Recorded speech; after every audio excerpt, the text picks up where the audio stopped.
Naranasan na ng ilan nating mga kababayan ang bagsik ng Bagyong Tino matapos ang unang pagtama rito sa Visayas at Mindanao. Agara namang kumilos ang iba't ibang ahensya ng pamahalaan para agad respondehan at matira ng tulong ang mga apektadong mamamayan. Si Jack Regala, una sa balita. Sa paglandfall ng Bagyong Tino kahapon, agad naramdaman ang lakas ng hagupit nito sa iba't ibang bahagi ng bansa. Kasabay ng pagsasailalim sa Signal Number 3 sa Tuburan, Cebu, malakas na ragasan ng tubig baha ang naranasan ng mga residente ng Barangay Bagasawe. Nagsilutang naman ang mga sasakyang nakaparada sa Villa del Rio 1 sa Bakayan, Cebu.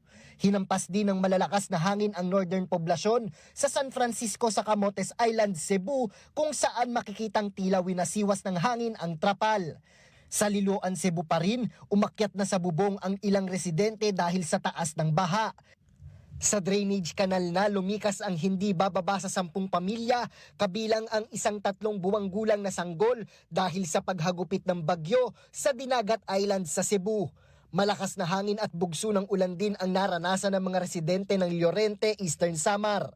Agad namang inilikas ng Local Government Unit Response Team ang halos 159 na pamilya sa Sitio Lagaan, Barangay Banawan sa Albay dahil sa nakaambang pagtaas ng tubig sa ilog.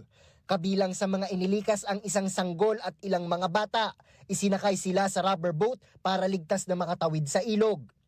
Sa Batan, Aklan, tila naging lawa ang isang kalsada dahil sa baha. Ilang residente naman ng Marabot sa Samar ay sa kuweba na lumikas, kung saan nagtayo na rin ng matutulugan ang mga residente sa loob ng kuweba.